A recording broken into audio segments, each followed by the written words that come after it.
नमस्कार, मी Sachin Chavan, MC news Jalna बातमीपत्रात आपल्या सर्वांचं स्वागत। या बातमीपत्राचे प्रायोजक आहेत संजीवनी मल्टी स्पेशालिटी हॉस्पिटल, आपल्या आरोग्याची संजीवनी, the skill to heal, the spirit to care. Gyan Sanjeevani foundation school शैक्षणिक वर्ष 2026-27 साठी प्रवेश सुरू। राज्यातील पहिली रेशीम बाजारपेठ तयार असून जालन्यात आज रेशीम बाजारपेठेचे मुख्यमंत्री देवेंद्र फडणवीस यांच्या हस्ते उद्घाटन झाले। या ठिकाणी रेशीम विक्रीसाठी आलेल्या शेतकऱ्यांनी रेशीमला इमारत तर दिली, मात्र योग्य भाव सुद्धा द्या अशी मागणी मुख्यमंत्री देवेंद्र फडणवीस यांना उद्देशून केली आहे। शेतकऱ्यांशी बातचीत केली आमचे जिल्हा प्रतिनिधी साहिल पाटील यांनी। पाहूयात। रेशीम उत्पादक शेतकऱ्यांच्या दृष्टिकोनातून अत्यंत महत्त्वाकांक्षी असलेल्या प्रकल्पाचं आज जालन्यात मुख्यमंत्री देवेंद्र फडणवीस यांच्या हस्ते उद्घाटन होत आहे। जालन्यातली आणि राज्यातली पहिली रेशीम बाजारपेठ जालन्यात सुरू होते। या उद्घाटनासाठी मुख्यमंत्री महोदय थोड्या वेळात येतील। आपल्यासोबत रेशीम उत्पादक आहेत। खरं तर रेशीम उत्पादन आणि जे लागणारे कष्ट त्याला मिळणारा बाजार भाव आहे, याबाबत आपण चर्चा करूयात। दादा, मला सांगा, तुम्ही कुठून आलायत आणि काय किती माल आणलाय आज? मी पैठण तालुका राजापूर गावामधून आलोय, छत्रपती संभाजीनगर जिल्हा। मी 2017 पासून रेशीम शेतीमध्ये आहे आणि मी आज 200 अंडीपुंजाचे कोश या ठिकाणी घेऊन आलेलो आहे। रेशीम उत्पादन घेताना आपल्याला म्हणजे कष्ट तर भरपूर आहे, कारण की त्याच्यामध्ये खरं तर मेहनत जास्त आहे आणि मेहनत असल्यामुळं सहजा शेतकरीकडे वळत नाही, पण हमखास पैसा आहे। कष्ट आहे पण हमखास पैसा आहे। दुसरी गोष्ट म्हणजे मार्केटमध्ये आपण ज्यावेळेस कोश घेऊन येतो त्यावेळेस आपल्याला इथं ज्या सुविधा मिळायला पाहिजे त्या मिळायला पाहिजे। त्याच्यानंतर व्यापारी आणि शेतकरी याच्यामधलं जे कॉम्बिनेशन जो आहे, मार्केट कमिटी असेल तर यांचा सपोर्ट शेतकऱ्यांना झाला पाहिजे, जेणेकरून कोशांना चांगला दर मिळेल। त्याच्यानंतर शेतकरी बंधूंनी पण त्या ठिकाणी कोशाची शॉर्टिंग वगैरे चांगली केली पाहिजे, जेणेकरून व्यापाऱ्याला सुद्धा दर्जेदार कोश मिळाला पाहिजे। जेणेकरून काय होतं, याच्यामध्ये जर पोचट कोश असतील, डागे असतील, डबल असेल तर ते व्यापाऱ्याला शॉर्टिंग करावं लागतात आणि थोडंसं जरी आपण त्याच्यामध्ये समजा भेसळ सारखं जर काही केलं तर त्याच्यामुळे शेतकऱ्याचं नुकसान होतं। शेतकऱ्यांना पण विनंती की त्यांनी कोश चांगल्या पद्धतीने आणले पाहिजे। त्याच्यानंतर एक सगळ्यात महत्त्वाचा मुद्दा म्हणजे आपण या ठिकाणी कोश तयार करतो, भरपूर प्रमाणामध्ये महाराष्ट्रामध्ये आज रोजी कोश तयार होतात, परंतु त्याचं जे प्रोसेसिंग आहे, त्याची जी रिलिंग युनिट आहे समजा धागा तयार करण्याची, तर ते महाराष्ट्रामध्ये कमी आहे। त्याच्यासाठी ते कोश बँगलोरला जातात, बँगलोरकडे गेल्याच्या नंतर त्या ठिकाणी तिथं प्रोसेसर होतात आणि म्हणजे थोडक्यात नुसती बाजारपेठच नाही तर प्रक्रिया उद्योग पण महाराष्ट्रात उभे केले पाहिजे। प्रक्रिया उद्योग आहे, कारण की प्रक्रिया उद्योग जर आपल्याकडे प्रॉपरली असतील तर या ठिकाणी स्थानिक लोकांना पण रोजगार मिळेल आणि त्या ठिकाणी शेतकऱ्याच्या मालाला पण चांगला भाव भेटेल। त्याच्यामधून काही नवीन उद्योजक पण उभं राहतील। आपल्या स्वतः आणखी काहीतरी आहे। दादा, पहिली बाजारपेठ जालन्यात आज उद्घाटन होतंय मुख्यमंत्र्यांच्या हस्ते, काय भावना आहे शेतकऱ्यांची? शेतकऱ्याच्या भावना काय असणार आहेत? मुख्यमंत्री साहेब येतात, या आशेवर आम्ही बीडचं मार्केट सोडून जालन्यामध्ये आलो, तर आज इथं उद्घाटन आहे, मुख्यमंत्री साहेब येणार आहेत या आशेने की कुठेतरी 2-5 रुपये आपल्याला जास्त भेटायला पाहिजे। शेतकऱ्याची आशा काय असते, शेतकऱ्याच्या जे उत्पन्न घेतो शेतकरी त्याच्या मागे काय असतं, भरपूर कष्ट असतात। त्या आज मुख्यमंत्री साहेबांच्या हस्ते आज जालना येथे उद्घाटन होतंय रेशीम कोश बाजारपेठेचं। ही शेतकऱ्यामध्ये तर आनंदाची बाब आहे, पण त्याचबरोबर साहेब, मुख्यमंत्री साहेब असतील, सर्व प्रशासन असेल, त्यांनी सुद्धा की कसा जास्तीत जास्त आपल्याला भाव रेशीम कोशला देता येईल हे सुद्धा बघायला पाहिजे। तसं तर आम्ही पिकवताना आमची काळजी घेतोच आहे, जसे की आता आमचे शेतकरी म्हणले आपण सुद्धा काळजी घ्यायला पाहिजे। तर कुठलं बी पीक घेता वेळेस जे स्वतःच्या लेकरावर माया करतं तेच आम्ही त्या पिकावर सुद्धा त्याच पद्धतीने माया करतो। मग आम्ही एवढं छोट्याचं मोठं करतोय त्यासाठी सुद्धा भाव भेटायलाच पाहिजे, हीच अपेक्षा आहे आमची। एकीकडं इतर जी नगदी शेती पिकं आहेत, आपण पाहिलं लोकांना भाव मिळत नाही म्हणून शेतकऱ्यावर म्हणजे आत्महत्या करायची वेळ येते, कर्ज सुद्धा फिटत नाही। त्यात सध्या रेशीम तुम्ही उत्पादन करता, मार्केटची स्थिती कशी आहे? कारण तुमचा लागणारा उत्पादन खर्च, त्याला करावे लागणारे श्रम आणि येणारं उत्पन्न, न्याय मिळतो का कुठेतरी तुमच्या कष्टाला? सध्या तरी थोडं एक 15-20 दिवस, 1 महिना झाला असेल, थोडे समाधानकारक भाव आहेत, समाधानकारक आहेत, पण ह्याच्यातून सुद्धा आणखीन कसे जास्तीचे भेटतील ही अपेक्षा आहे। आता कष्ट करायला एक तर मजूर कुठलं भेटत नाही, कुठली बी गोष्ट आपण खरेदीला गेलो बाजारपेठेमध्ये, कुठल्या खताचे भाव असतील, कशाचे भाव असतील, दिवसेंदिवस एवढे वाढायलेत, कुठलंच खत 5,000 रुपये क्विंटलच्या कमी भेटत नाही। मजुरीला जर एक दिवस जर एक गडी लावायचं म्हणलं तर 500 आणि 700 रुपये रोज झालाय आणि स्वतः शेती होत नाही, मजुरी पण लागतीच आहे। त्यामुळं आज जरी 2-5 रुपये कुठेतरी भाव वाढलेले दिसत असतील, त्यामागं खर्च सुद्धा खूप मोठा वाढलेला आहे। त्याच्यामुळं जेवढ्या पद्धतीने ह्या मार्केटला जास्त आम्हाला भाव देता येईल त्यांनी भाव द्यावा हीच आमची सर्व शेतकऱ्यांची अपेक्षा आहे. सध्याचे दर काय आहेत रेशीम कोशाचे? सध्याचे दर सध्याचे 650 ते 850 पर्यंत आहेत. मग त्यामध्ये जशी क्वालिटी असेल त्या पद्धतीने व्यापारी खरेदी करतात. क्वालिटीवर असतं सगळं आणि क्वालिटी जशी असेल आपला 1 नंबर 2 नंबर 3 नंबर ह्या पद्धतीमध्ये चालतो. तर त्यामध्ये 1 नंबरचा 850 आणि 3 नंबर पर्यंत 650 700 असे चालतात. हिशोबात आहे थोडं, पण आणखीन ह्याच्यात वाढवा हीच आमची अपेक्षा. काय अपेक्षा आहे? किती रुपये भाव असला पाहिजे रेशीम कोशाला? आणि इतर बाजारपेठात आता तुम्ही उत्पादन करता माहिती असेल, इतर बाजारपेठात कसा भाव आहे? सध्या तरी एक 900 रुपये पर्यंत आहे बा. बँगलोर असेल, बीड असेल, रामनगर, संभाजी हे आपलं आता सोलापूरला पण नवीन मार्केट चालू झालंय. आता आपल्या महाराष्ट्रामध्येच आणखीन एक नवीन उभारणी होती. झालंयच आता जालन्याचं पण असं आहे की कमीत कमी 900 प्लस भाव असावा अशी आमची अपेक्षा. आता एवढी मोठी वास्तू उभी केली, याचा कसा फायदा होईल शेतकऱ्यांना? तुम्हाला काय फायदा होईल? आम्हाला एक तर भविष्यात कळेल. आता मार्केट उभारणी खूप मोठी झालेली आहे. शेतकऱ्याच्या हे जसे म्हणले आमचे मित्र शेतकरी, शेतकऱ्यांची सोय, शेतकऱ्यांना योग्य भाव मार्केटने मिळवून जर दिला तर शेतकऱ्याचा आवक इकडे सुद्धा येऊ शकते. सध्या बीड मार्केटला याला आवक जास्त आहे. तर शेतकरी म्हणजे जिथं चांगला भाव मिळतो ना शेतकऱ्याला बीड मध्ये रेशीमला काय भाव आहे कोशाला? तिथं 850 पर्यंत भाव आहे, वरचा भाव. आणि जालन्यात काय भाव आहे? जालन्याचं आजच उद्घाटन सुरू होईल, आजच सुरुवात आहे. आता आम्ही प्रॉपर बीडचे असून अपेक्षा आहे मुख्यमंत्री साहेब येणार आहेत. त्या अपेक्षेने आम्हाला वाटतं कुठेतरी आम्हाला एक 100 रुपये किलो मागे जर जास्त भेटले ह्या अपेक्षेवर मी स्वतः बीडचा आहे, पण तरी पण जालन्याच्या मार्केटला येतोय. मग कुठली तरी अपेक्षा घेऊन आलेलो आहे. हेच आता साहेबांनी पुढील आदेश द्यायला पाहिजेत. हे मार्केट कमिटी असेल, रेशीम कोष, जालना मार्केट असेल, यांना साहेबांनी आदेश देऊन चांगले भाव द्यावेत हीच आमची अपेक्षा आहे. कच्च्या मालाला भाव सुद्धा देत नाहीत ना. जो आमचा डबल आणि डागी जो भाव मिळतो, आम्ही जो रामनगरला तो माल जर घेऊन गेलो ना तर 400 पर्यंत, समजा याला 800 प्लस भाव जर असला तर ते डबल जो निघतो त्याला तिथं 450 पर्यंत भाव असतो. डागीला 200 ते 300 पर्यंत भाव असतो. इथं तसल्या मार्केटला लोकलचे जे मार्केट आहे सोलापूर, बीड, जालना, बारामती, सर्व मार्केटमध्ये 100 रुपये ते 150 रुपयाच्या वरती त्याला भाव नाही. कारण त्या कच्च्या माल जो त्याच्यातून धागा निघतो.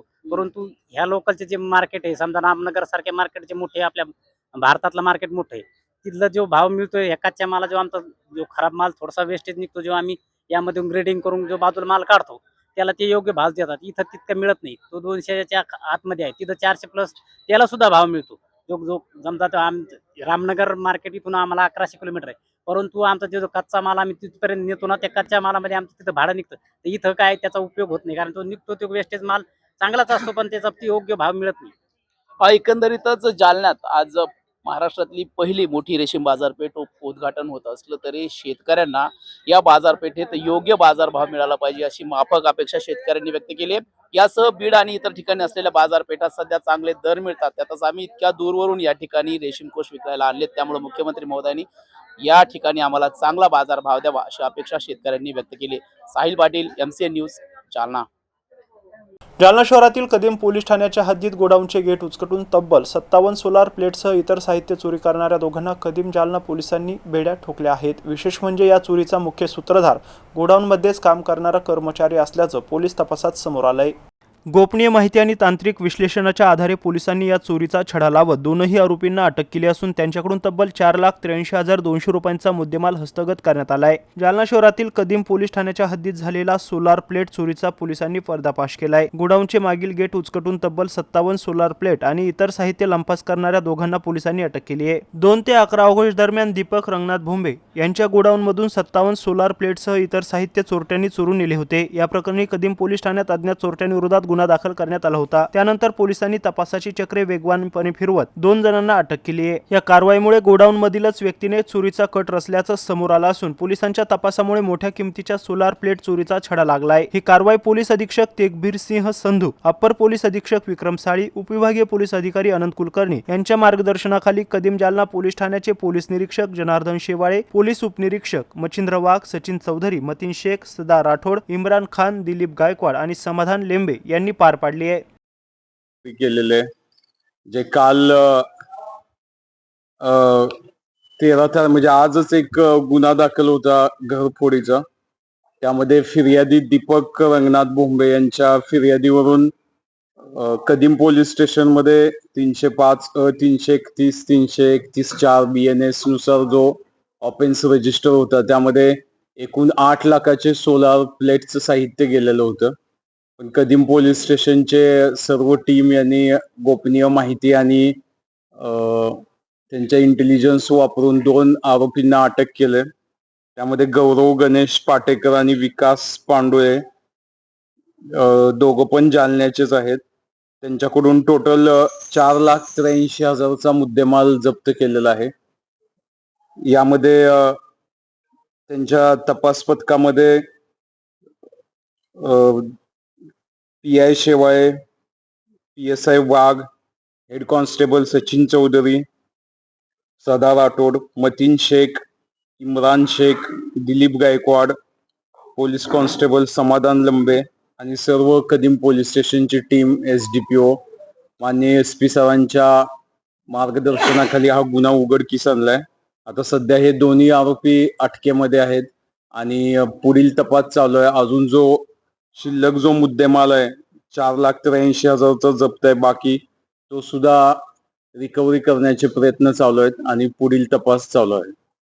सोलर प्लेट आता त्यांचा उद्देश हा चोरी का पुढं कोणतं रिसिव्हर असेल त्या अनुषंगानं तपास चालू आहे.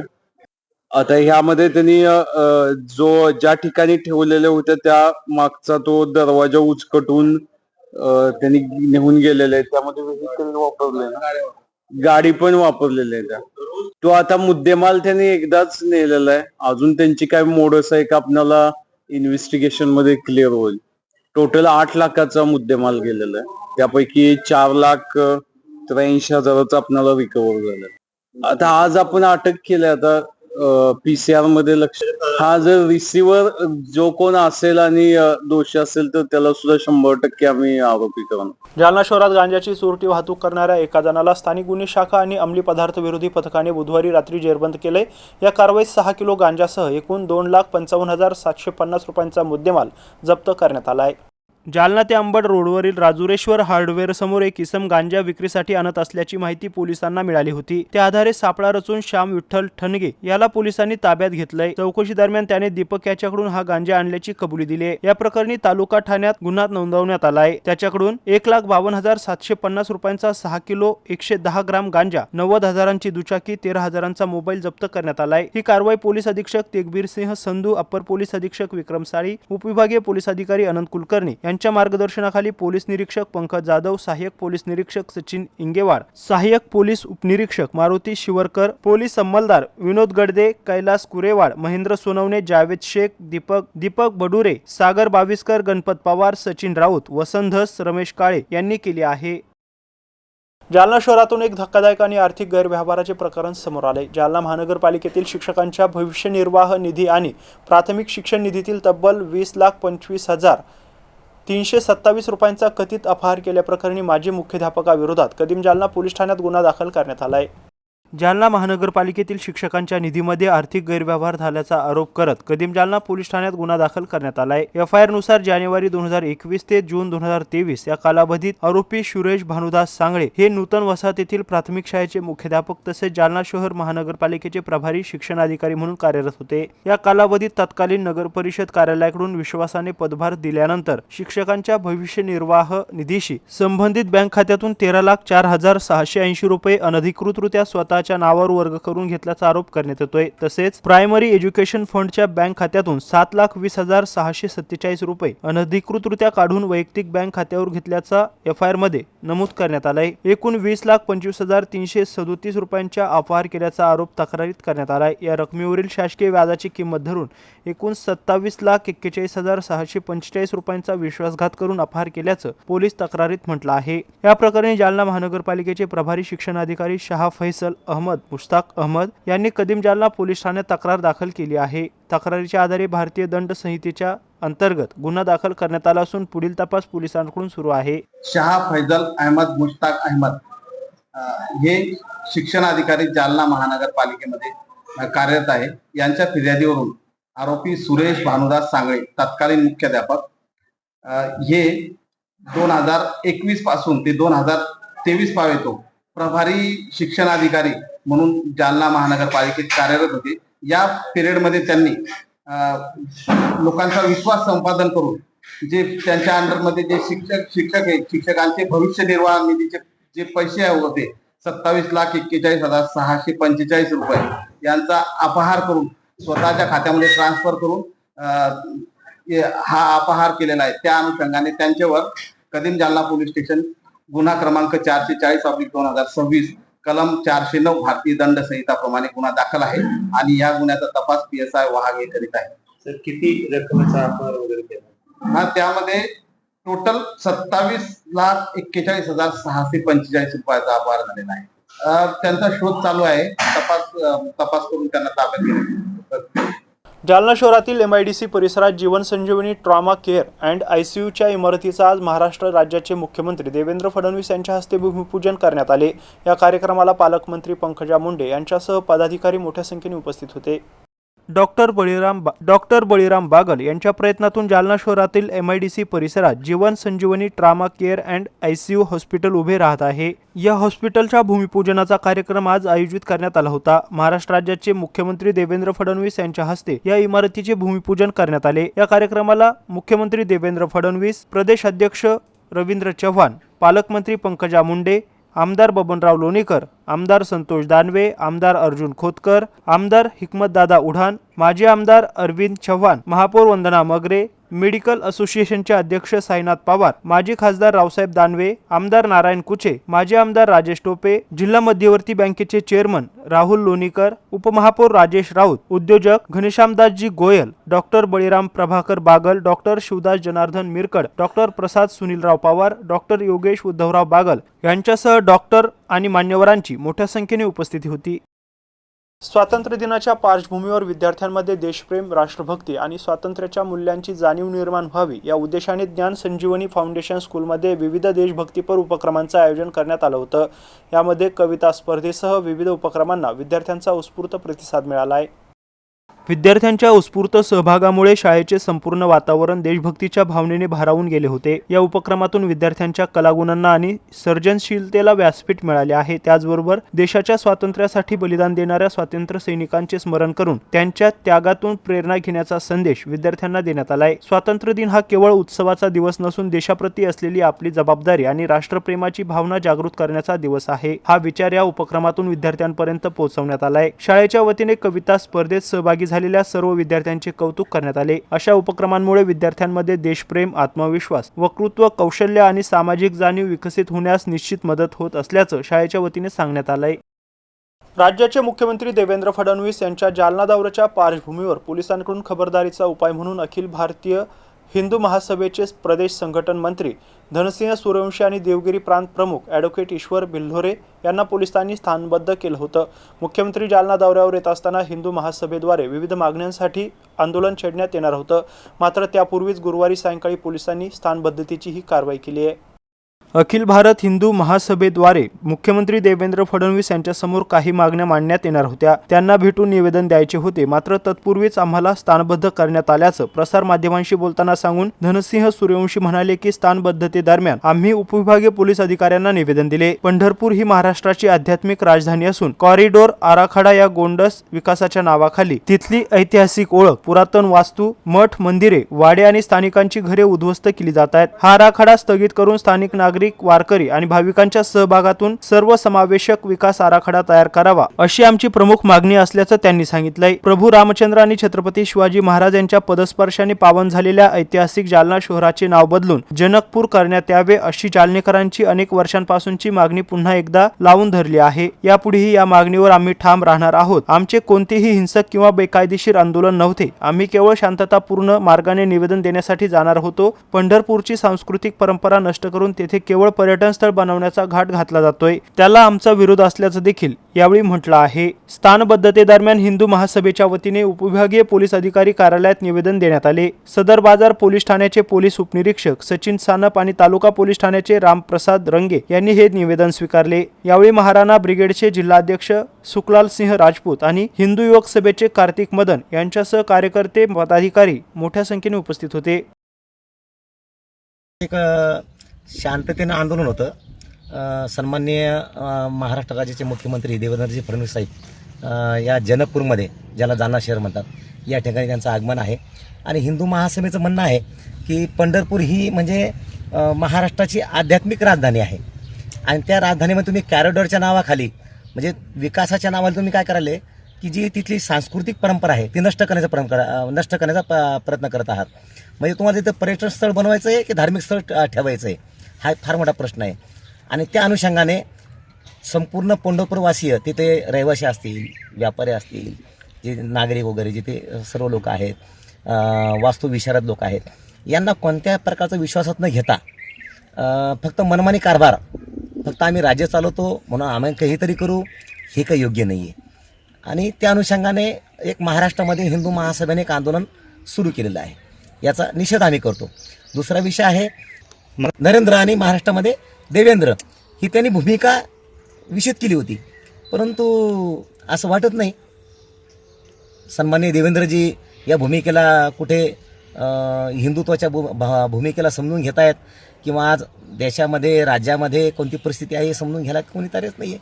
आणि हिंदू महासभा बोलत असताना त्यांनी विसरू नये की हिंदू महासभा म्हणजे भाजपाची, म्हणजे पुन्हा जनसंघाची आम्ही महत्त्वपूर्ण भूमिका आम्ही निभावत आलेलो आहोत. पितृसंस्था म्हणजे हिंदू महासभा आहे, सकाळी हिंदुत्ववादी संघटनांची, तरी तुम्ही समजून घेत नाही. त्यांना असं वाटलं असेल कदाचित की बा हिंदू महासभा काही आक्रमक भूमिका घेईल आणि त्यांना काहीतरी त्यांच्या म्हणजे वेळोवेळी त्यांचे आहेत डिपार्टमेंट, DSB असेल, SID असेल, काय ते त्यांचे डिपार्टमेंट वगैरे असतात काहीतरी, त्यांना असं वाटलं असेल कदाचित की हिंदू महासभा काही करूही शकतो. त्यांना आव्हान नाही, विनंती आहे की पंढरपूरचं कॉरिडॉर रद्द करा आणि जालना शहराचं नामकरण जनकपूर करा, एवढी विनंती. याबरोबरच हे बातमीपत्र इथं संपलंय. पुन्हा भेटूया पुढील बातमीपत्रात. तोपर्यंत पाहत राहा MC न्यूज जालना. नमस्कार.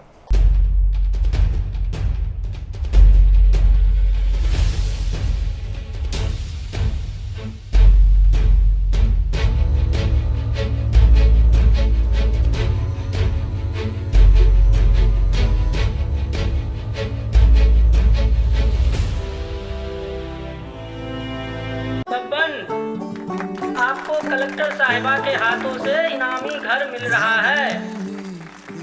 आपका घर बहुत सुंदर होगा ना? अरे नहीं बेटा, हम तो बहुत छोटे आदमी हैं। चाचू डोंट वरी, मैं बड़ी होकर आपके लिए और सबके लिए मजबूत और सुंदर घर बना के दूंगी। कालिका सरिया लाना मत भूलना। कालिका TMT सरिया कंक्रीट से करे मजबूत जोड़ और भूकंप संग आग से लड़कर घर को दे दीर्घायु। कालिका सरिया मैं भूली नहीं। बेटिया आप कलेक्टर। कालिका TMT, फैसला जो मजबूत हो। संजीवनी मल्टी स्पेशालिटी हॉस्पिटल, ऋषी पार्क, अंबर चौफुली, जालना.